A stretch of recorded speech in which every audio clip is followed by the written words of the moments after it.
हरे कृष्णा। सभी भक्तों का स्वागत है हमारे आज के गीतामृत कार्यक्रम में। दिव्य ज्ञान की व्याख्या और भगवान जो योग कर्म सुकौशलम, ये एक जो सिद्धांत भगवान ने गीता में सिखाया, जिसे अंग्रेजी में यदि अनुवाद करें तो आर्ट ऑफ लिविंग, योग कर्म सुकौशलम। परंतु केवल आर्ट ऑफ लिविंग नहीं, बल्कि यहाँ पर आर्ट ऑफ इंटेलिजेंट लिविंग, ये भगवान इन श्लोकों के द्वारा बता रहे हैं। तो हमने ये 20वां श्लोक लिया था चौथे अध्याय का। पिछली बार इसका भाग पहला था, आज इसका भाग दूसरा होगा। त्यक्त्वा कर्म फलासंगम नित्यतृप्तो निराश्रयः कर्मण्यभिप्रवृत्तोऽपि नैव किंचित् करोति सः। त्यक्त्वा कर्म फलासंगम नित्यतृप्तो निराश्रयः कर्मण्यभिप्रवृत्तोऽपि नैव किंचित् करोति सः। त्यक्त्वा कर्म फलासंगम नित्यतृप्तो निराश्रयः कर्मण्यभिप्रवृत्तोऽपि नैव किंचित् करोति सः। अनुवाद ऐसी भक्ति वेदांत स्वामी श्रील प्रभुपाद के द्वारा। जो व्यक्ति अपने कर्म फलों की सारी आसक्ति को त्याग कर सदैव संतुष्ट तथा स्वतंत्र रहता है, वह सभी प्रकार के कार्यों में व्यस्त रहते हुए भी किसी भी प्रकार के कर्म बंधन में नहीं फंसता। तो हमारे चर्चा के विषय पिछले सत्र से जो हमने लिए, पिछले श्लोक से आज के श्लोक का संबंध अभिप्रवृत्त नित्य तृप्त निराश्रय शब्द की व्याख्या और कर्म करते हुए अकर्ता कैसे कोई बने रह सकता है। तो 19वें श्लोक में भगवान ने पूर्ण ज्ञानी की पहचान क्या है ये बताई। तो अर्जुन का ये प्रश्न कि पूर्ण ज्ञान में स्थित होने के लिए किसी व्यक्ति को यदि इतने अथक प्रयास से गुजरना होता है तो क्या उसके कुछ फायदे, व्यावहारिक फायदे उसको होंगे। तो आज के श्लोक के द्वारा, इस 20वें श्लोक के द्वारा भगवान उस पूर्ण ज्ञान में स्थित होने के व्यवहारिक फायदे, practical benefits of being situated in complete knowledge. तो हमने अभिप्रवृत्त इस शब्द की व्याख्या सुनी। अत्यंत लगन के साथ जो कार्य किया जाए उसे कहते हैं अभिप्रवृत्त। नित्य तृप्त, न केवल संतुष्ट बल्कि सदैव संतुष्ट। और हमारे आचार्य और इसकी उत्प्रेक्षा करते हैं कि नित्य तृप्त का एक और अर्थ है जो प्रतिदिन संतुष्ट रहे, कंसिस्टेंटली सैटिस्फाइड। परंतु हम इस भौतिक संसार में क्या देखते हैं? असंतुष्टि। तो हमने ये दो प्रकार की असंतुष्टि ली, एक अभावजन्य और एक भावजन्य। तो उदाहरण कर्ण और अर्जुन का। क्यों कर्ण को इस श्रेणी में डाला गया था? अभावजन्य। इस संसार में अभी भी हम देखते हैं कि चाहे कोई व्यक्ति कर्ण की तरह कितना भी कुशल हो जाए, स्किलफुल हो जाए, टैलेंटेड, कर्ण बहुत टैलेंटेड था, बहुत स्किलफुल था, परंतु एक साइकोलॉजिकल टर्म है जिसको बोलते हैं स्केर्सिटी सिंड्रोम। यदि ये जो संस्कृत का अंग्रेजी में अनुवाद करें, अभावजन्य, अभावजन्य का इंग्लिश अनुवाद होगा स्कैरसिटी सिंड्रोम। और हम अक्सर देखते हैं, विशेष रूप से कलयुग में और भारत में बहुत, कि ये स्कैरसिटी सिंड्रोम, क्योंकि क्या है, आबादी बहुत है। अन्य देशों में आबादी कम होती है, वहां पर भी स्कैरसिटी सिंड्रोम है, वो अलग लेवल का स्कैरसिटी सिंड्रोम। जैसे मैंने बॉम्बे में एक्सपीरियंस किया, मैं जहाँ वहाँ 10 साल रहा, तो प्रोग्राम के लिए कई बार लोकल ट्रेन हम लोग लेते थे। तो आप लोग ने भी अनुभव किया होगा बॉम्बे की लोकल ट्रेन। तो एक माइंडसेट बन चुका वहाँ पर लोगों का, जो लोकल ट्रेन से सफ़र करते हैं, कि यदि ट्रेन या बोगी खाली भी है, वो पीक आवर्स नहीं है, बोगी खाली भी है, फिर भी जिस तरीके से लोग बोगी में प्रवेश करते हैं, 2-4 लोग ही होंगे। और कई बार जानलेवा हो जाता है उनके लिए।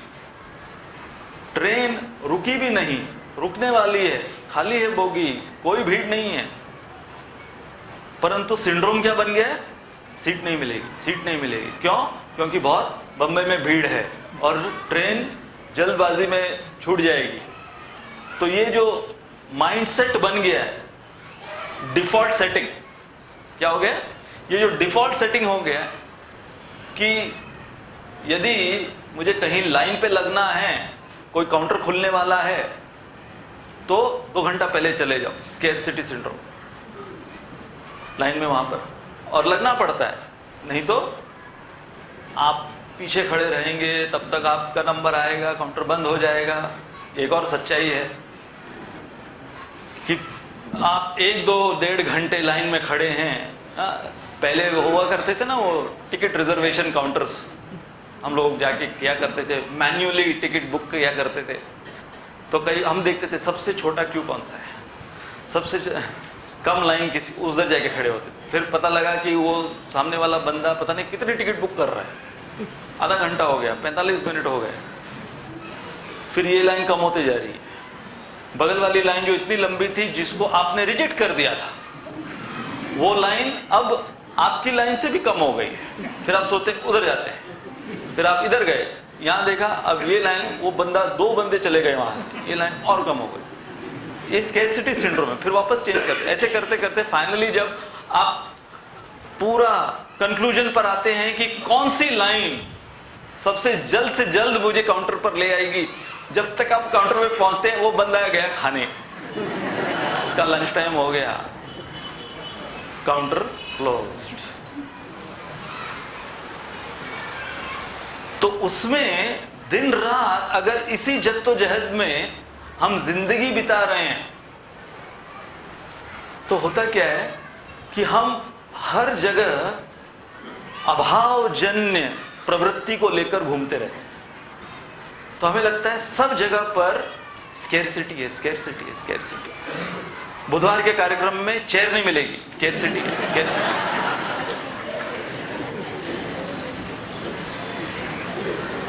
और फिर जल्द में आके बैठ जाते हैं कि कुर्सी खाली है।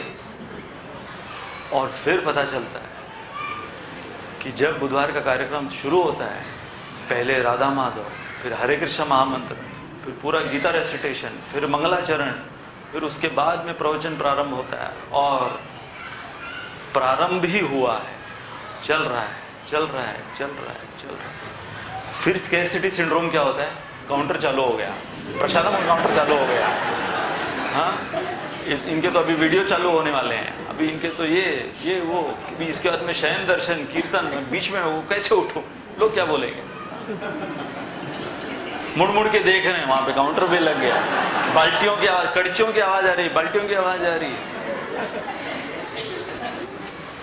मेनू भी मेरे लायक लग रहा है, सुगंध आ रही है यहाँ, स्कैरसिटी सिंड्रोम खत्म हो जाएगा, खत्म हो जाएगा। ये तो दूर की बात है, जो सर्विंग कर रहे हैं उनके अंदर स्कैरसिटी सिंड्रोम आता है कि वो लोग देखते हैं किचन में जाके वो लोग रिफिल कर रहे हैं, इतना ही बचा है और इतने सारे लोग हैं, ऊपर भी हैं, इधर भी हैं, इसके भी ऊपर हैं, तो अपनी अपनी प्लेट बना रहे हैं, इतना इतना सा देते हैं। तो ये जो कर्ण के अंदर ये स्कैरसिटी सिंड्रोम था कि मुझे मान्यता नहीं मिल रही है। एक और हमने पिछली बार क्या चर्चा की थी, रेटिंग, कि आजकल स्टार्स कितने हैं, रिव्यूज, रेटिंग, थम्स अप, वो कितना हो रहा है, लाइक्स कितने हैं। तो कर्ण ये कोई देखो, अभी केवल उसका लैंग्वेज टर्म्स बदल गए हैं। कर्ण उसी सिंड्रोम में था, thumbs up, likes, rating, stars, scarcity syndrome इत्यादि इत्यादि। तो आज हम एक काफी समय मुझे लगा आज के कुछ स्लाइड्स को बनाने में। तो मेरे पिछले कह सकते हैं 25-30 साल में जो मेरा एक्सपीरियंस, मैंने जितने ऐसे व्यक्तियों को देखा, अनुभव किया या सुना जो मृतशैया पर है, मेरे एक्सपीरियंस में whoever I encountered, dying people, तो रिग्रेट्स, सबसे ज्यादा रंज जिसको बोलेंगे, रिग्रेट किसे होता है, उस मृतशैया पर लेटे हुए व्यक्ति को अपनी जिंदगी में। और एक पर्टिकुलर फील्ड है पैलेटिव केयर करके, उसके अंदर उन्होंने भी इस पर रिसर्च किया है। बहुत से हॉस्पिटल्स में या हॉस्पिस जहाँ पर अब लोग अपने शरीर छोड़ने के लिए फाइनली उधर गए हैं, लास्ट जर्नी, तो वहाँ पर भी क्या क्या जो उनके नर्सेज हैं, डॉक्टर्स हैं, उन्होंने क्या एक्सपीरियंस किया है कि अभी जो लास्ट स्टेजेस में है अपने जिंदगी के कुछ अंतिम दिन या हफ्ते या सांसों को ले रहे हैं, वो एक्सप्रेस करते हैं अपने दिल को, अपने हृदय को। तो अब हम ये कुछ स्लाइड्स लेंगे जिसके अंदर मेरे खुद के अनुभव के अनुसार जो मैंने देखा, सुना, पढ़ा, 12 रिग्रेट्स ऑफ डाइंग पीपल। तो हम ये किस लिए ले रहे हैं, असंतुष्टि, नित्य तृप्त के बदले, सदैव संतुष्ट रहने के बदले, यदि हम अभी से मूल्यांकन कर लें कि कहीं जब हमारा समय आएगा, और वो अवश्य आने वाला है कभी ना कभी, I should not be in that regretful mode when I am dying. तो थोड़ा सीरियस टॉक है ये कि एक एक रिग्रेट कैसे हम उसे अभी जीते जी इस अवस्था में सुधार लें, सो दैट, जैसे शिल प्रभुपाद तो खुद बहुत बड़े आचार्य थे, परंतु एक सक्सेस प्रभुपाद का उन्होंने दिखाया। उन्होंने अपना जन्म, उन्होंने अपने कर्म, और जाते जाते भी उन्होंने अपने जीवन की सफलता दिखाई कि प्रभुपाद जाते जाते कहे, अब कुछ इच्छा नहीं। ये जो उनके बहुत गोल्डन वर्ड्स हैं, प्रभुपाद जाते समय जो बोले, अब कुछ इच्छा नहीं, ये लाइन बोलने में कुछ सेकंड लगे, परंतु इस लाइन को दिल से बोलने के लिए एक पूरी जिंदगी लगी प्रभुपाद को।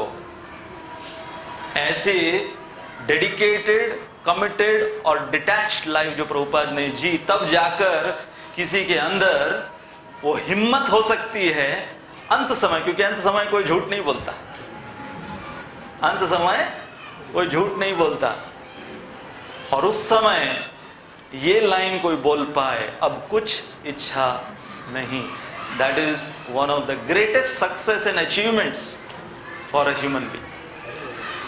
तो आज हम इसके ऊपर चर्चा करते हैं। सबसे पहला regret, I wish I would have lived a true life of my choice rather than the life expected by others। अब यदि हम देखें कि हमारा एक दिन, अगर नमूने के तौर पर एक दिन को पूरी जिंदगी से निकालें, जैसे होता ना, चावल एक दाने को बाहर निकाल के चेक करो तो पता चल जाएगा कि पतीले में सारे चावल पके हैं या अध पके हैं। तो हमारे पूरे जिंदगी के जितने दिन हैं, उन दिनों में से एक सैंपल डे, एक नमूना दिन का बाहर निकालें और उसे चेक करें कि उस एक दिन, वो जीवन या वो दिन हम कितना हमारे चॉइस के अनुसार जी रहे हैं या किसी और के एक्सपेक्टेशंस जो कि थोपा गया है हमारे, वो जीवन जी रहे हैं। जैसे मान लीजिए कि पता नहीं आप लोगों में से कितनों ने किसी ड्रामा में कभी भाग लिया होगा कि नहीं? कितनों ने लिया है? ड्रामा में भाग लिया, कोई रोल अदा किया होगा ड्रामा में। तो मुझे याद है, मैं हमारे राधा गोपीनाथ मंदिर में हमारे ब्रह्मचारी का एक प्ले हुआ करता था साल में एक बार, खाली ब्रह्मचारी वो परफॉर्म करते थे। तो हमारा जो लास्ट ब्रह्मचारी ड्रामा हमने प्रस्तुत किया था वो यमुनाचार्य के लाइफ के ऊपर था। तो हमारे गोविंद प्रभु जो आए थे, उन्होंने मुझे यमुनाचार्य बनाया, वो डायरेक्टर थे कि तुम बनोगे यमुनाचार्य। तो उसके लिए बम्बई में वो मगनलाल ड्रेस वाला, वहाँ से पूरे राजा की ड्रेस, ये सब नहीं, राजा की ड्रेस, वो विग, यहाँ तक का विग और उसके ऊपर वो मुकुट और सारे गहने राजा के, ये सब पहनकर आपको कुछ 2-3 घंटे स्टेज के ऊपर वो रोल अदा करना। तो आप उस कॉस्ट्यूम में हो, आप उस भाव में हो, राजा के भाव में। अब मंदिर के अंदर तो हम लोग आके बर्तन घिसा करते थे बैकअप का, हाँ, दासानुदास, परंतु यहाँ पर आप क्या रोल करना है कि एक राजा का, एक बादशाह का रोल। तो बहुत अजीब लग रहा था। इवन रिहर्सल में आपको बादशाह की टोन में बोलना है, किंगली लैंग्वेज बोलना है, किंगली आपका जो चाल भी आपकी वैसी चाहिए, आपका अंदाज वैसा चाहिए। तो बहुत आर्टिफिशियल था हमारे लिए। तो जिन्होंने ये अनुभव किया है कि आप अगर स्टेज के ऊपर किसी का अभिनय कर रहे हो, जैसे मैं यमुनाचार्य राजा इनका अभिनय कर रहा था, मैं नहीं था वो, परंतु मैं अभिनय कर रहा था। तो कल्पना कीजिए यदि आप कोई ऐसा रोल कर रहे हैं, अकबर बादशाह का रोल कर, तो पूरे वो बादशाह शहनशाह की ड्रेस है आपकी, और आपको बोला जाए रोज आपको ऐसे ही जीना है। अब 1 घंटा, 2 घंटा, 3 घंटा, जब तक वो ड्रामा स्टेज पे, ठीक है। हमको याद है जैसे ही वो होता था, वो इतनी गर्मी लगती थी, वो विग पहने हुए हैं, वो मुकुट पहने हुए हैं, और कई बार तो ऐसा होता था मूंछ वूछ लगाइए, तो वो डायलॉग बोलते समय ध्यान में नहीं आता था, ये मूंछ यहाँ जा रही है, यहाँ जा रही है, वहाँ जा रही है।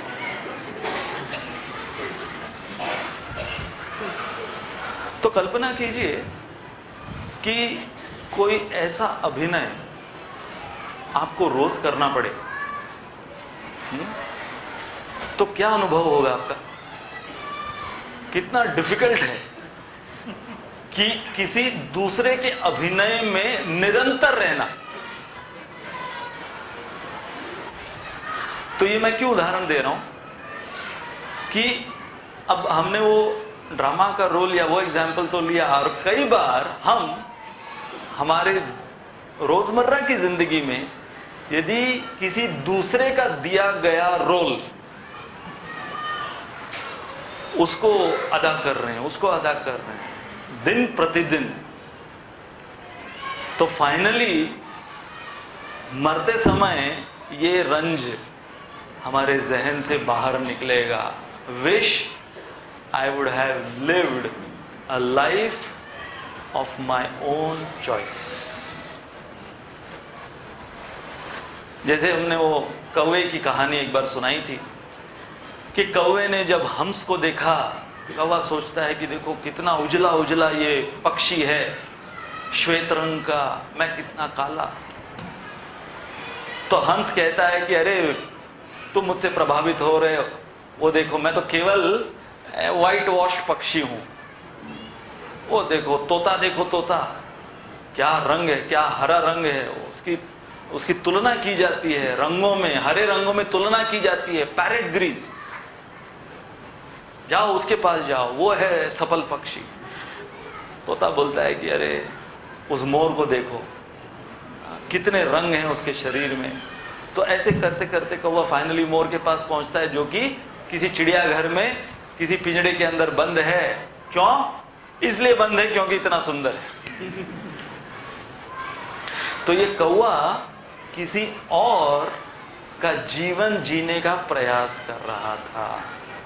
तो जब वो किसी दूसरे के जीवन को जीने का प्रयास कर रहा था, तो कौवे को पता चला कि वो भी असंतुष्ट है, क्योंकि वो भी किसी और के जीवन को जीने का प्रयास कर रहा है। और यदि मैं वही करूं गलती, तो मैं भी फाइनली असंतुष्ट ही रहूंगा। तो इसलिए ये जो पहला रिग्रेट है, I wish I would have lived a true life of my choice rather than life expected by others. I wish I would have worked only for what was necessary and worthy of my hard work. ये नहीं रंज होता कि मैंने मेरे जीते जी मेहनत क्यों करी। हाँ, यदि आपने किसी वर्दी गोल के लिए मेहनत की होगी तो गर्व महसूस होगा जाते समय। परंतु यदि मृतशैया पर पता चला कि मैंने जो अथक प्रयास किए, जो इतनी मेहनत की, स्लॉगिंग हार्ड अंग्रेजी में जिसको बोलते, गधा मजूरी इतनी की मैं, क्या कुछ कमाने के लिए नहीं, और उसमें से अधिकांश जो मैंने कमाया वो अनावश्यक था। फाइनली वो निकला क्या? अनावश्यक था। इसलिए हम कहते हैं, मैं मुसाफिर था, सोचा घर बसाऊंगा। मैं मुसाफिर था, सोचा घर बसाऊंगा। जब घर बसाने गया तो घर की जरूरतों ने फिर मुसाफिर बना दिया।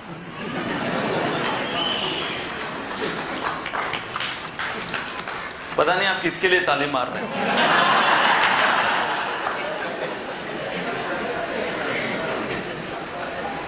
होता है, कोई मुसाफिर है, घर बसाने के लिए अपने वो मुसाफरी जीवन को बंद करने के लिए घर बसाने जाता है, परंतु घर बसाते बसाते उनकी जरूरतों को पूरा करते करते फिर मुसाफिर हो जाता है। बचपन में हमको वो लियो टॉल्स्टॉय की एक कहानी थी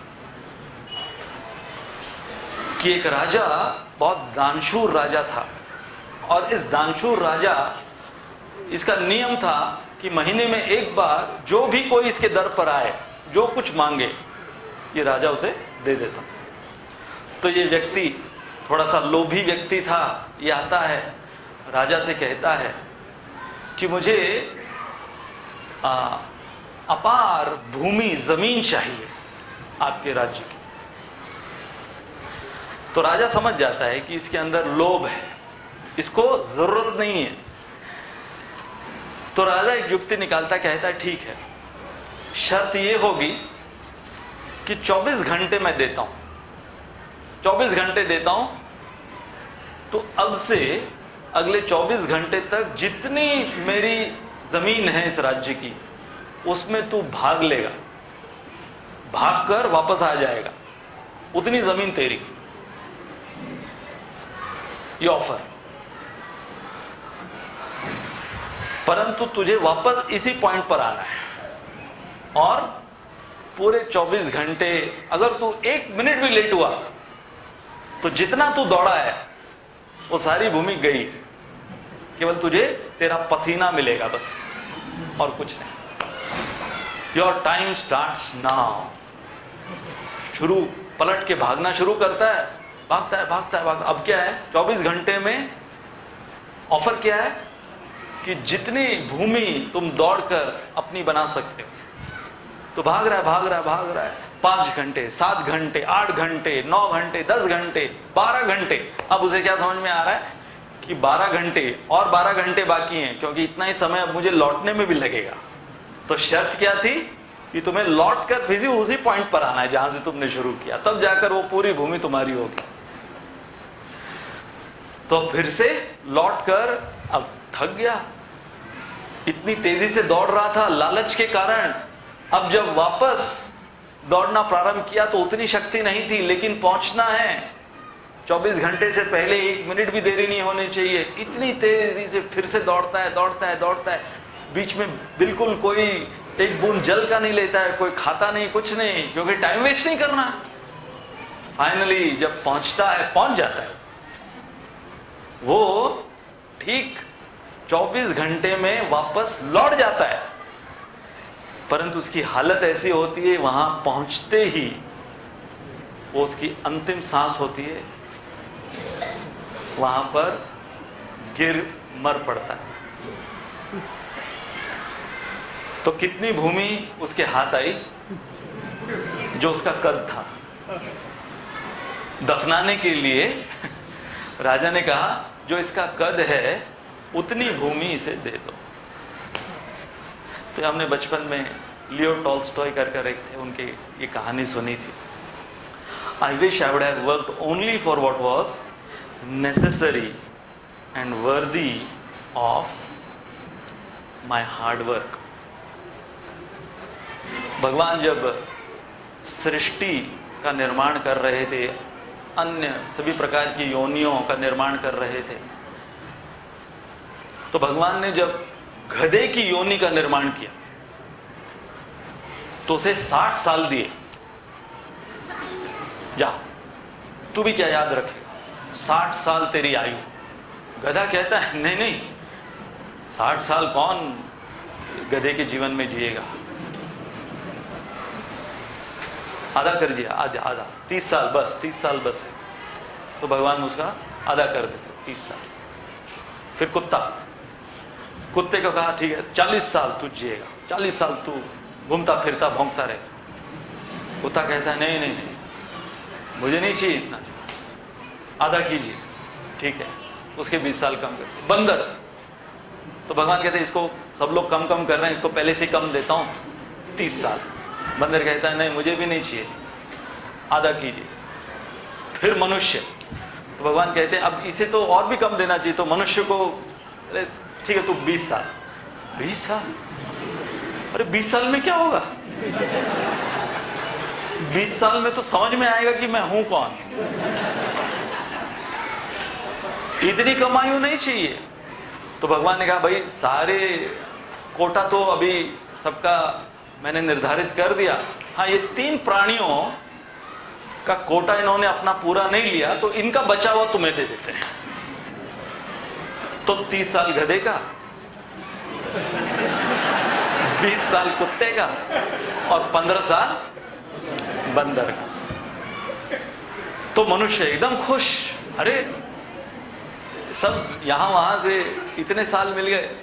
तो भगवान ने कहा देखो भाई, शर्त यह है कि क्योंकि तुम्हारा बेसिक प्लान के अनुसार 20 साल था ना तुम्हारा, तो 20 साल तक तुम इंसान की तरह जियोगे, क्योंकि तुम्हारे बेसिक प्लान के अनुसार उतना तुम्हें इंसान की तरह जीने मिलेगा 20 साल तक। उसके बाद फिर जो 30 साल गधे की आयु मिल रही है, तो फिर तुम जो मेहनत करोगे किसकी तरह,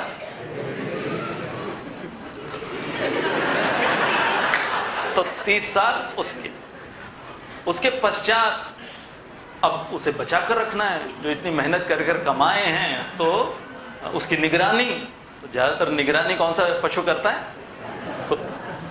तो उसके 20 साल तो निगरानी करते हुए, और फाइनली फिर जब बूढ़े हो जाते हैं तब फिर एक बेटे के घर से दूसरे बेटे के घर छलांग लगाते हुए यहाँ से वहाँ निकाल दिया, वहाँ से यहाँ निकाल दिया, 6 महीने इधर 6 महीने उधर।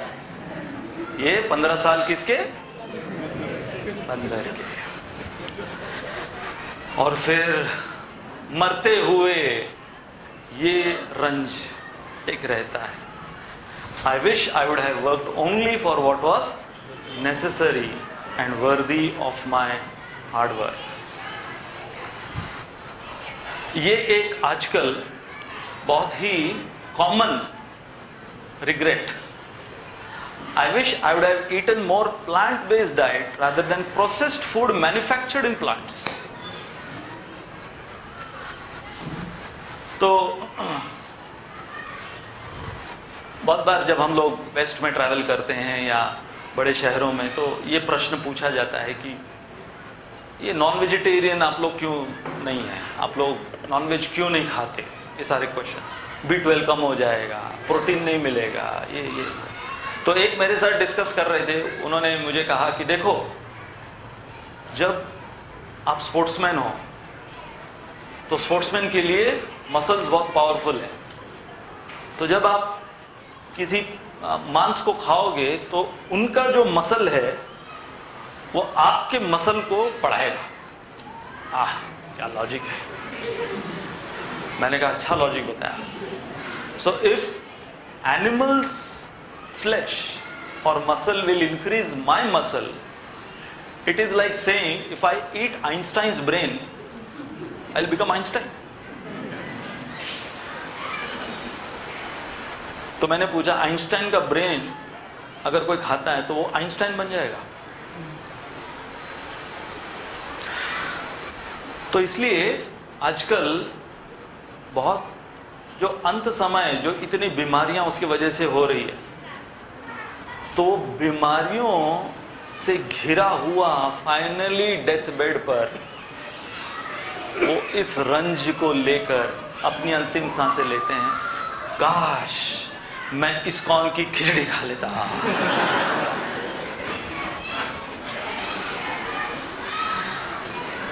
Fourth, I wish I would have exercised more rather than watched shapely people on TV.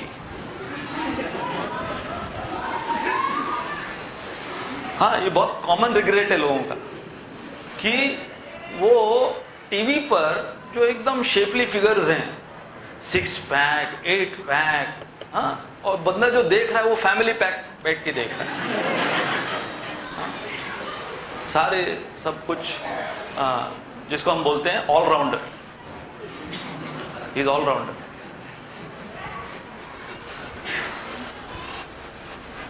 अभी देखो क्या आयरनी है कि टीवी पर या ये एडवर्टाइजमेंट्स में जो ये फैटी फूड्स होते हैं ना, ये सारे पिज्ज़ा बर्गर, ये सारे फैटी फूड्स जो होते हैं, तो इन सब का एडवर्टाइजमेंट कौन करता है? एकदम शेपली लोग करते हैं। तो एकदम शेपली फिगर है उनका। और आजकल आपने देखा होगा नासिक में ये इतने बड़े बड़े बिलबोर्ड, कच्चे में खड़ा हुआ ये बंदा कौन? तो लोगों को लगता है कि अगर ये कच्चा मैं खरीदूंगा तो ऐसा शेपली हो जाऊंगा। तो फैटी फूड्स बेच रहा है कोई बंदा, शेपली फिगर वाला है, तो लोग कंफ्यूज हो जाते हैं। लोग क्या कंफ्यूज होते हैं कि मैं ये खाऊंगा लेकिन फिगर तो इसकी जैसे नहीं बनेगा, तो क्या करूं? क्योंकि दोनों चीज प्रलोभित कर रही है, वो फिगर भी चाहिए और वो खाना भी चाहिए, बट वो दोनों पॉसिबल नहीं है। क्योंकि वो खाली हाथ में लेके खड़ा है, जाके उसके व्यक्तिगत जीवन में देखोगे तो उस फिगर को लाने के लिए उसने पता नहीं कितने उपवास किए होंगे। ऐसे जाके बोलो एकादशी करो, नहीं, लेकिन शेपली फिगर के लिए। तो इसलिए देखो कि हमारा जो सिस्टम है वो सिस्टम ऐसा है कि 15 दिन में 11 दिन में जो भी ये सब कुछ खाने के पश्चात जब पता चलता है कि अब बहुत भारी भरकम लग रहा है शरीर, चलो फिर उपवास, कल एकादशी है। हाँ, वजन यदि कम करना है तो निर्जला शुरू कर दो और अच्छे से कम होगा वजन। So this is another regret of dying people. I wish I would have valued my parents as much as I valued my friends. ये एक बहुत कॉमन रिग्रेट, क्योंकि जब हम हमारे माता पिता के साथ रहते हैं तो हम उनको टेक इट फॉर ग्रांटेड ले लेते हैं, और बहुत बार हमको लगता है कि ये हमारे फ्रीडम में बाधा है, ये हमारे माता पिता। और फ्रीडम कहाँ महसूस करते हैं? दोस्तों के साथ, मित्रों के साथ, वहां पर फ्रीडम महसूस करते हैं। और फिर जब वो दोस्त वो अपनी अपनी जिंदगियां जीना प्रारंभ करते हैं, पता ही नहीं चलता है कि अभी खाली वो किस पर, फेसबुक पर खाली अपना कमेंट दे रहे हैं। और फिर वो स्थिति आती है जब हमारे माँ बाप हमें फिर से याद आते हैं। मुझे मेरे स्कूल का एक किस्सा याद आ रहा है।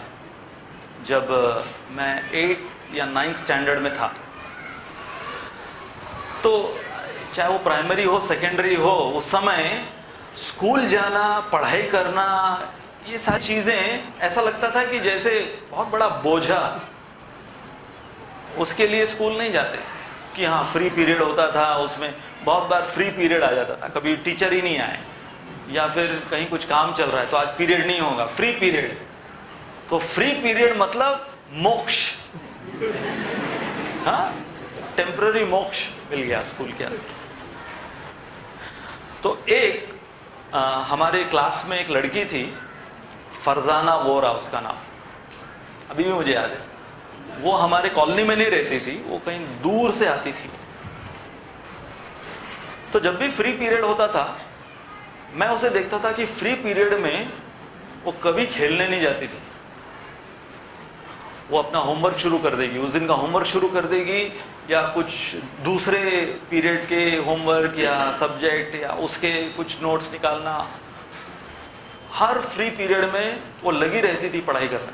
तो मैंने एक बार उससे पूछा कि तुम फ्री पीरियड में सब लोग, तुम अकेली खाली क्लास में बैठ के पढ़ाई करते रहती हो, इतना क्यों? क्योंकि मुझे गिल्टी फील होता था, बाकियों को भी होता था, बाकी वो परवाह नहीं करते थे। तो मुझे गिल्ट में जाके उसको एक बार पूछा, तो उसने जो जवाब दिया, उसके बाद मैं थोड़ा सीरियस हो गया पढ़ाई में। तब जाकर थोड़ा आपके सामने खड़ा हूं। उसने कहा, बहुत हृदय स्पर्शी बात उसने कही। उसने कहा कि देखो, मैं कोई बड़े घर से नहीं हूं, मैं आपकी कॉलोनी में नहीं रहती हूँ, क्योंकि हमारी बिरला की कॉलोनी थी, तो वो बाहर से आती थी। बाहर से आती हूँ, मैं एक चौल में रहती हूँ। मेरी माँ वो एक टेलरिंग का काम करती है, और मेरे पिताजी मजदूर हैं। तो वो दिन रात मेहनत कर कर मेरे स्कूल की फीस दे रहे हैं, क्योंकि वो स्कूल इंग्लिश मीडियम स्कूल में उससे डाला था। तो इंग्लिश मीडियम स्कूल में फीस ज़्यादा है, तो मेरे पढ़ाई के लिए वो लोग दोनों दिन रात खून पसीना एक कर कर पैसे इकट्ठा कर रहे हैं। यदि मैं एक साल भी फेल हो गई तो पूरे साल भर की फिर से फीस उनको देनी होगी। इसलिए उनके बलिदान को मैं कसौटी पर नहीं लगा सकती। तो उसने, और क्या 8th स्टैंडर्ड में, 9th स्टैंडर्ड में उसने जब ये बात कही, अभी भी मुझे याद है कि वो एक प्रेरणा बनी कि मेरी पढ़ाई, मैं बोला कि यहाँ पर मेरे माता पिता वो सब इतना फीस भर रहे हैं, वो भी मेहनत कर रहे हैं, तो कम से कम मैं लायक तो बनूं उनके बलिदान का। So I wish I would have valued my parents as much as I valued my friends. I wish more than valuables I would have given values to my children. ये एक और रंज कि एक माता पिता के संदर्भ में, और एक रंज होता है अपने स्वयं के बच्चों के संदर्भ में।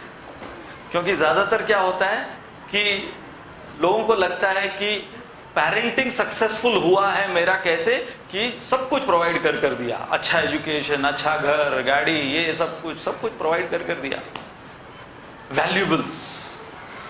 परंतु फिर अंत समय में अगर उनको कोई वैल्यूज नहीं दी है, तो फिर उसका भरपाया उन माँ बाप को ही करना होता है। जैसे वो प्रभुपाद वो कहानी सुनाया करते थे कि एक चोर जो अपनी जिंदगी भर चोरी करता परंतु कभी पकड़ा नहीं जाता, फाइनली जब वो पकड़ा गया और उसे जब कोर्ट में जज अब सेंटेंस सुनाने वाले थे इतने वर्षों के जुर्म के, तो उसने अपनी मां को बुलाना चाहा। तो बुलाया गया और उसने जाकर अपने मां के कान को अपने दांतों से काट लिया। तो जज बोला क्या कर रहा है? बोला पहली दफा जब बचपन में मैंने चोरी की थी मेरी मां जानती थी, उस समय यदि ये मुझे ठीक कर देती तो मैं आगे चलकर और कभी चोरियां नहीं करता। जैसे मुझे याद है हम गांव जब जाया करते थे तो वहां पर एक बहुत स्पेशल आलू के वेफर्स बिकते थे हमारे गांव में, वो रेडी पर ठेले पर एक बंदा बेचता था, उसको टकरा बोलते थे, टकरा, मोटे वाले नमक मिर्च लगाए हुए है ना, याद है आप लोग? उपवास के दिन खाते हैं लोग। तो वो मैं एक एक रुपया ऐसे किसी के पॉकेट से लेकर मांग कर, कभी नहीं मिला तो किसी के पॉकेट से लेकर, बेसिकली चोरी कर वो जाकर लेता था। तो मेरी दादी, उनको समझ में आया, तो मेरी दादी ने कहा कि अरे तुम्हें ये इतना पसंद है, मुझे बोल दिए होते। तो मैंने कहा लेकिन ऐसा थोड़ी आता है आपको बनाना। तो दादी ने बनाया और खुद अपने हाथों से बनाकर मुझे खिलाया और वो उससे भी ज़्यादा टेस्टी था। फिर मुझे कहा कि जाकर, क्योंकि वो जो बेचता था टकरा वाला, तो उसका जो बच्चा था वो मेरा फ्रेंड था। जब भी छुट्टियों में मैं जाता था तो हम लोग वहाँ पर खेलते थे। मेरी दादी ने कहा उसको जाकर पूछ कि वो उसके पिताजी का बना हुआ वो खाता है क्या, जो उसके पिताजी बेचते हैं उस रेडी पर। तो मैंने जाके पूछा, उसने बोला मैं नहीं खाता। मैं बोला क्यों? अरे इतना स्वादिष्ट बना दे तुम्हारे पिताजी, वो मुझे पता है कैसे बनाते हो। तो मुझे अभी तक याद है वो हमारी दादी, उन्होंने कहा कि देखो, और उन्होंने डांटा नहीं, उन्हें पता चल गया था कि ये 1 रुपया निकाल के लेकर जाता है, लेकिन उन्होंने उस डांटा नहीं, परंतु एक सिद्धांत, एक वैल्यू उसको इंस्टॉल किया। तो बहुत बार हमें नहीं पता चलता कि हमारे व्यक्तिगत जीवन से और हमारे उदाहरण से, हमारे कर्मों से, वचनों से हम कितने वैल्यूज हर दिन हमारी आने वाली पीढ़ी को दे सकते हैं। किस लिए? न केवल उनके भलाई के लिए बल्कि हमारी भलाई के लिए। 7th regret, I wish I would have served my country more than watching cricket and Bollywood. Bharat में रहते हुए हमें लगता है हम देशभक्त हैं, क्रिकेट को जिता रहे हैं, हमारी क्रिकेट की टीम को जिताया, मेरा भारत महान, मैंने देश की भक्ति की। हमारे प्रधानमंत्री नरेंद्र मोदी जी, वो जब शायद चाइना जापान गए थे तो हम सबको पता है कि उन्होंने उस जापानीज या चाइनीज एम्परर को भेंट में क्या दिया? भगवत गीता दी। भेंट में उन्होंने भगवत गीता दी कि भारत से मैं आया हूं। उन्होंने कोई बॉलीवुड और क्रिकेट इनके कनेक्शन में कोई भेंट नहीं दी, चाइनीज और जापानीज एम्परर को ये सब कनेक्शन में नहीं दिया। और उन्होंने बहुत सुंदर वाक्य कहा, उन्होंने उस जापानीज एम्परर को कहा कि इस भगवत गीता से बढ़कर मेरे पास कुछ देने के लिए नहीं है और इस दुनिया में भगवत गीता से बढ़कर कुछ पाने के लिए नहीं है।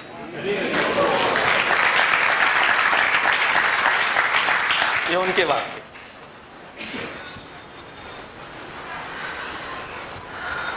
जैसे हमारे भगत सिंह, चंद्रशेखर आजाद, आजकल की पीढ़ियों को पता भी नहीं है कि भगत सिंह कौन थे, चंद्रशेखर आजाद वो जब फांसी पर चढ़ रहे थे, वो फांसी पर चढ़ते चढ़ते उन्होंने अपना पैगाम भारत के नवयुवकों को भेजा, और उनका पैगाम था, अब भी यदि किसी का खून नहीं खौला है हमारी शहादत को देखकर। चंद्रशेखर आजाद, भगत सिंह, वो बोले, चंद्रशेखर आजाद बोले कि यदि, मेरे ख्याल से भगत सिंह बोल रहे थे कि यदि हमारी शहादत को देखकर अभी भी यदि किसी का खून नहीं खौला तो खून नहीं पानी है, और जो जिंदगी इस देश के काम न आए वो बेकार जवानी है। तो इसलिए केवल नेशनल एंथम पर खड़े हो जाना और जनगण मन पूरा बायहाट कर लेना केवल वही देशभक्ति नहीं है। हम भारतीय होने के नाते मरने से पहले हमने इस भारत देश से जो प्राप्त किया, जो संस्कृति हमें मिली है, उसके बदले में हमने इस देश को क्या दिया, ये प्रश्न हमारा जहन, हमारा ज़मीर वो हमसे अवश्य पूछेगा। Rather than simply criticizing, I wish I would have done something to improve the lives of troubled people.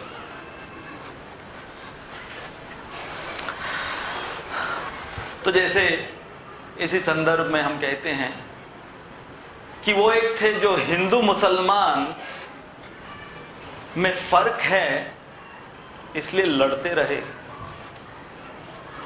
और इन दोनों के खातिर सरहद पर बर्फ में मरते रहे कुछ लोग।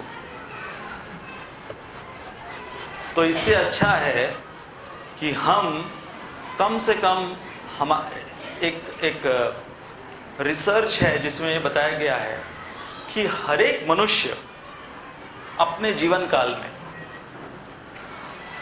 आप कल्पना नहीं कर सकते वो कितने लोगों पर अपना इन्फ्लुएंस डाल सकता है। हर एक मनुष्य अपने पूरे जीवन काल में, every human being in his entire life span he influences 10,000 people on an average, influences 10,000 people. Now it's up to us whether we are influencing positively or negatively. ये नहीं बताया गया, वो इंडिविजुअल्स के ऊपर है कि वो पॉजिटिवली इन्फ्लुएंस करते हैं या नेगेटिवली इन्फ्लुएंस करते हैं। पर हर एक साधारण से साधारण भी मनुष्य 10,000 लोगों पर अपना मरने से पहले प्रभाव डालता है। Ninth regret, I wish I would have helped someone in need without expecting anything in return. मुझे ये दिन अभी भी याद है, मुंबई में मैं एक प्रोग्राम से लौट रहा था और पैसेंजर सीट में कार में बैठा था मैं, तो वो गजरा बेचते हैं छोटे बच्चे, तो एक लड़का वो गजरा दिखा रहा था, तो विंडो बंद थी, कार की विंडो बंद थी, वो गजरा दिखा रहा था। तो बहुत बार गजरा दिखाते हैं, हम ध्यान नहीं देते, और विशेष रूप से हमें देखकर मैं क्या गजरे का करूँ मैं, तो निकल पड़ते, वो दिखाते भी नहीं है। बहुत से तो देख लेते हैं, निकल लेते, क्या गजरा दिखाएंगे। तो ये दिखाया जा रहा है और मारे जा रहा है वो विंडो के ऊपर कि विंडो खोलो, विंडो खोलो। तो जो ड्राइवर थे डिवोटी, वो उसको भगा रहे थे कि अरे तू, मैंने कहा नहीं नहीं ये कुछ बोलना चाह रहा है, तो मैंने विंडो नीचे करी, तो उसने मुझे गजरा निकाल कर दिया। तो मैंने कहा मैं क्या करूँगा इस गजरे का। मैं बोला आपके भगवान को जाके आप देना, आप इस्कॉन के हैं ना, मुझे आपके वो बहुत अच्छे लगते हैं भगवान, तो आपके भगवान, मैंने कहा तुमने देखे हैं? बोला हाँ मैं जाता हूँ, आपका वो उत्सव होता है साल में एक बार बड़ा। वो बोल नहीं पा रहा था कौन सा उत्सव। मैंने कहा जन्माष्टमी, पता नहीं, लेकिन मैं जाता हूँ, अच्छा उधर मुझे हलवा मिलता है, वो आपके भगवान बहुत सुंदर है, आप उनको दीजिए। मैंने बोला कितने का है? मेरी तरफ से। तो वो आगे नहीं जा रहा था और वो सिग्नल भी काफ़ी लंबा था। ये सारी बातें हुई तो मैंने वो गजरा लिया उससे, और जैसे गोविंद प्रभु बता रहे थे ना, सेम अगले दिन श्रृंगार था। मैं गौर निताई का श्रृंगार किया करता था, तो गौर निताई को मैंने लगाया। तो मैं जाते जाते मैंने उस लड़के को पूछा, वो लड़का शायद मेरे ख्याल से कुछ 12-13 साल का लड़का होगा। तो मैंने उसको पूछा, तुम्हारा नाम क्या है, तुम्हारे नाम से मैं ऑफर करूंगा। उसने अपना नाम बताया, सलीम।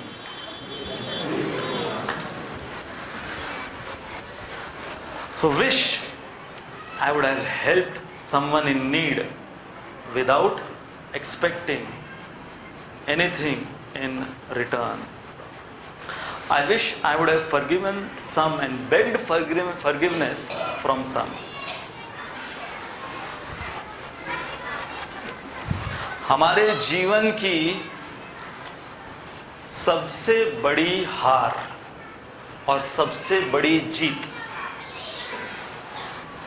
यदि इसका मूल्यांकन किया जाए कि हमारे जीवन की सबसे बड़ी हार और सबसे बड़ी जीत कैसे निर्धारित होती, तो हमारे जीवन की सबसे बड़ी हार, यदि मेरे वजह से किसी के आंखों में आंसू हैं, तो ये मेरे जीवन की सबसे बड़ी हार। और मेरे जीवन की सबसे बड़ी जीत कि किसी के आंखों में मेरे लिए आंसू है। हार कौन सी है?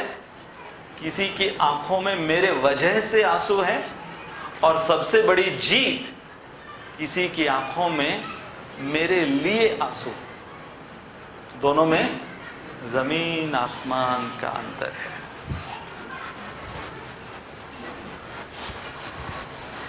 इसलिए मिर्जा गालिब ने कहा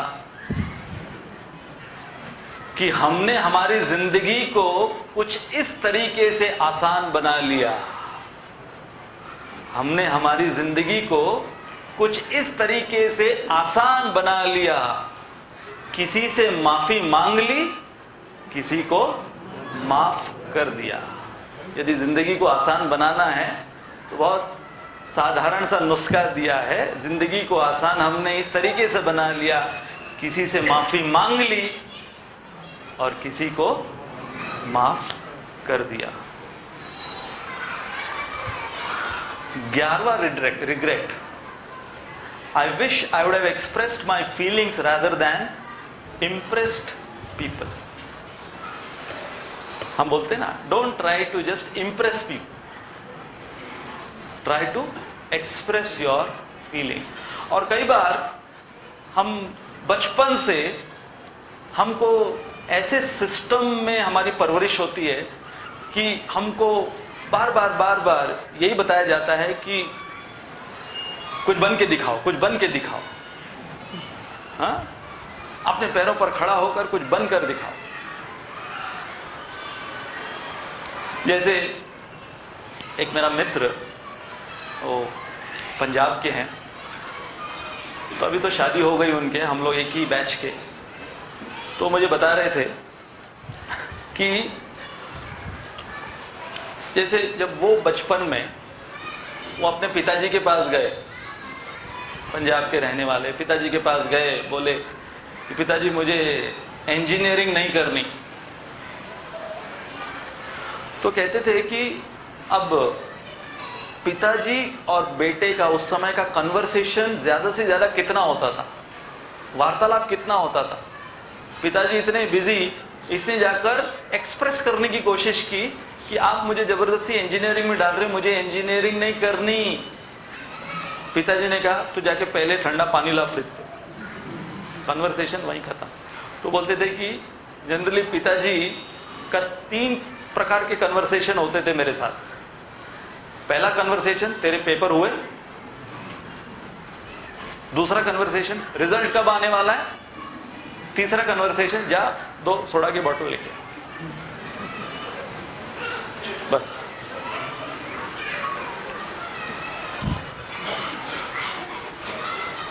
तो फिर ये भी उसी परंपरा में अब अपने बच्चों के साथ तो इसका बच्चा आके बोलता है, पापा मुझे आईफोन चाहिए, आईफोन दिला दो। तो क्या, क्यों चाहिए आईफोन? नोकिया में सुनाई नहीं देती आवाज? तो बच्चे ने कहा, नहीं पापा वो पकड़ा हुआ अच्छा नहीं लगता, नोकिया फोन पकड़ा हुआ अच्छा नहीं लगता। तो ये कहता है, बचपन में तू भी पकड़ा हुआ अच्छा नहीं लगता, तुझे बदल दिया क्या?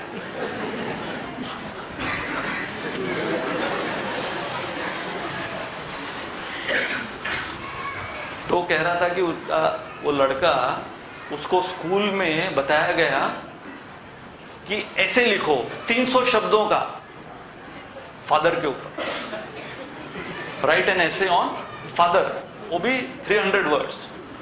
तो बोलता है, मेरे को सबसे ज्यादा जलन मेरे साउथ इंडियन फ्रेंड से होती थी, क्योंकि उनके फादर का नाम ही 50 वर्ड्स हो जाता है, और मेरे फादर का नाम लक्की सिंह, हनी सिंह, लक्की सिंह, दो में खत्म, पंजाबी पिताजी। तो फिर भी उन्होंने ऐसे लिखना शुरू किया, लिखा, my father is the best father, he gives me pocket money. हाँ, ये गुणगान क्या है, give me pocket money and he loves me the most when he is totally drunk. जब पूरे पिए हुए होते हैं तो बहुत मुझसे प्यार करते हैं। तो ऐसे में लिख रहा है। फिर ऐसे में उसने लिखा कि मेरे पिताजी इतने बहादुर हैं कि उन्होंने पूरे सोसाइटी के जो पड़ोस के लोग हैं उनको मार पीट के अपने अंडर कर रखा है, बहुत बहादुर है। तो टीचर ने, जब वो ऐसे, टीचर ने कहा, देखो ऐसे ऐसे नहीं लिखते। वो JPH की बुक आती थी ना, उसके अंदर सब कैसे ऐसे लिखते हैं। तो वो बुक उसको बच्चे को दी, बोला देख इसके अंदर नमूना एक की सैंपल है कि कैसे पिताजी के ऊपर ऐसे कैसे लिखते हैं। तो उसने जब वो पढ़ा, उसने कहा इसे पिताजी बोलते हैं, तो घर पर कौन है?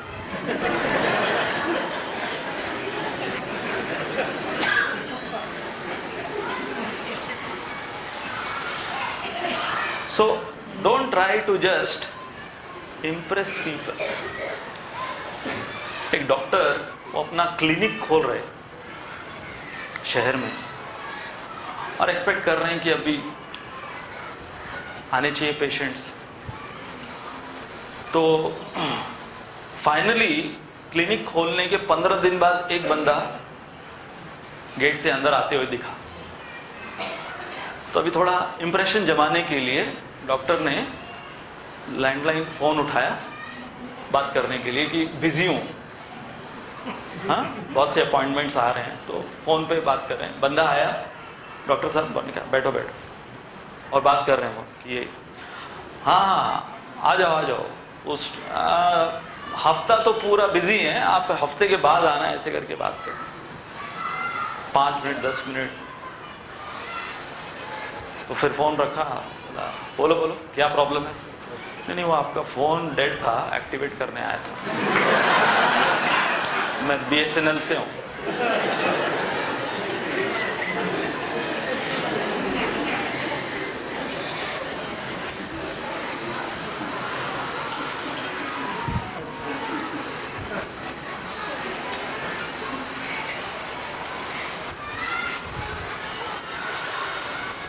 और ये final regret, I wish I would have spent more time with those who cared and loved me rather than with those who simply used me. तो किसी ने खूब कहा है कि मुझे बहुत लोग पसंद करते हैं, फर्क सिर्फ इतना है कि जब जरूरत पड़ती तभी याद करते हैं।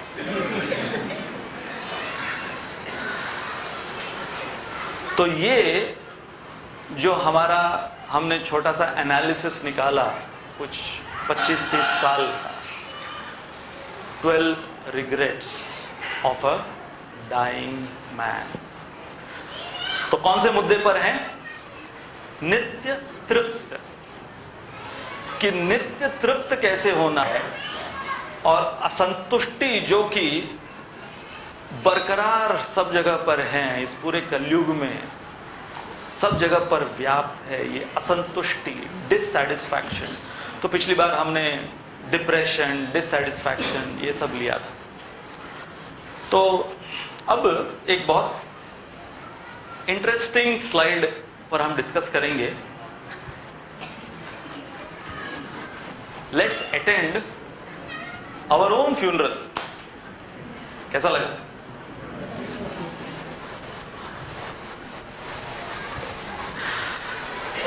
तो ये एक छोटी सी एक्सरसाइज है।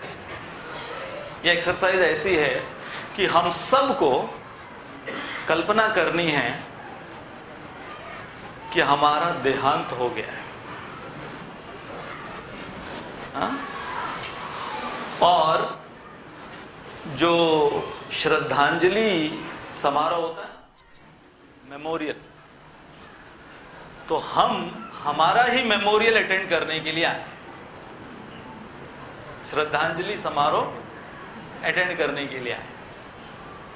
तो मान लो कि अगर यहाँ पर इस टेम्पल हॉल में हमारा मेमोरियल मनाया जा रहा है, श्रद्धांजलि के लिए डिवोटीज इकट्ठे हैं, तस्वीर के ऊपर एक माला पहनाई गई है और सबसे बेस्ट फोटो चूज की गई है, और हम कहीं स्पीकर के ऊपर आत्मा बैठा हुआ है या ये झूमर के ऊपर, शैंडलियर के ऊपर कहीं हमारा आत्मा बैठा हुआ है, तो हमारा आत्मा हमारे ही श्रद्धांजलि को अटेंड कर, और सारे जिनको आप जानते हो, कई जिनसे आपकी अच्छी बनती थी वो भी हैं, जिनके साथ नहीं बनती थी वो भी हैं, ऐसे सारे डिवोटीज बैठे हुए हैं। तो अब आप क्या एक्सपेक्ट करोगे कि जो एकत्रित भक्त हैं वो आपके बारे में क्या बोले? क्या एक्सपेक्ट करोगे आप? हम लोग ये एक्सपेक्ट करेंगे ना कि कुछ अच्छा बोलें। तो यदि हम चाहते हैं कि हमारे मेमोरियल में, श्रद्धांजलि में यदि हमें मौका मिले उसे अटेंड करने का, और एकत्रित डिवोटीज यदि हमारे लिए कुछ अच्छे शब्द बोलें, तो उसके लिए वो स्क्रिप्ट उनके मुख से बुलवाने के लिए हमें लिखनी होगी हमारे कर्मों से, हमारे जीते जी हमारे कर्मों से जो हम लिखेंगे वो फाइनली हमारे फ्यूनरल में, हमारे श्रद्धांजलि में वो बोली जाएगी। क्योंकि फिर जैसे वो हमारे राधा गोविंद महाराज एक स्टोरी सुनाते हैं कि एक गांव में एक बहुत खूंखार जमींदार था और डरते थे, पूरा गांव से उनसे डरता था। इसके पास पैसा था, रोब था, शक्ति, पावर सब कुछ था, तो सब डरते थे। तो हुआ ऐसा कि उस जमींदार का कुत्ता मरा, तो उसकी मैयत में पूरा गांव गया, और फिर उसके 2 साल बाद जमींदार मरा, कोई नहीं गया। क्योंकि जब कुत्ता मरा था तो जमींदार जिंदा था, और वो कुत्ता उस जमींदार का था। अब जमींदार ही नहीं है तो कौन उनको कोई दंड करेगा, इसलिए कोई नहीं गया उनकी मैयत। So let's attend our own funeral and imagine that what would I want that people should regard me as I have left this world. So for that we have to do something, that we give them the script. मौत ने जमाने से ये समा दिखा डाला, कैसे कैसे रुस्तम को खाक में मिला डाला। याद रख सिकंदर के हौसले भी हाली थे, जब गया था जिंदगी से दोनों हाथ खाली थे। तो ये सच्चाई है, मौत ने जमाने को ये समा दिखा डाला, कैसे कैसे रुस्तम को खाक में मिला डाला। चाहे वो सिकंदर हो, चाहे छुछुंदर हो, कोई भी हो, फाइनली खाली हाथ जाना। तो इसलिए आज के हमारे सेशन का टेक होम मैसेज, अब इसका भाग 3 होगा, क्योंकि अभी तक हम 2 और मुद्दों को डिस्कस नहीं कर पाए हैं, तो अभी 9:25 ऑलरेडी हो गया। तो इसलिए टेक होम मैसेज आज के हमारे सेशन का ये है कि क्यों ना हम ऐसा जीवन जिएं जो कि हमारे कम से कम मरते समय तो हम हमारे मृतशैया पर रंज, ये रिग्रेट्स लेते हुए हमारा शरीर न छोड़ें।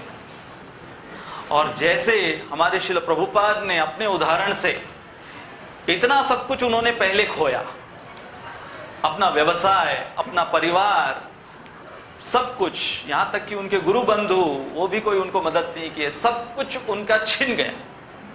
और फिर भगवान ने उन्हें कितना कुछ दिया। इतने बड़े संस्थापक आचार्य, पूरे विश्व की संस्था के वो बने, ऐसी ख्याति, ऐसी प्रसिद्धि, ऐसी समृद्धि, सब कुछ पहले छिन गया, फिर सब कुछ मिला। ये सब कुछ अनुभव करने के बाद श्रील प्रभुपाद अपने अंतिम समय क्या कहे, कुछ इच्छा नहीं, which means he was completely satisfied. तो श्रील प्रभुपाद हमारे लिए ज्वलंत उदाहरण है किसके? नित्य तृप्त के श्रील प्रभुपाद क्लासिक एग्जाम्पल हैं। तो आइए हम श्रील प्रभुपाद जैसे महानुभावों के पद चिन्हों पर चलते हुए हमारे जीवन को भी नित्य तृप्त बनाए। बहुत बहुत धन्यवाद। हरे कृष्ण।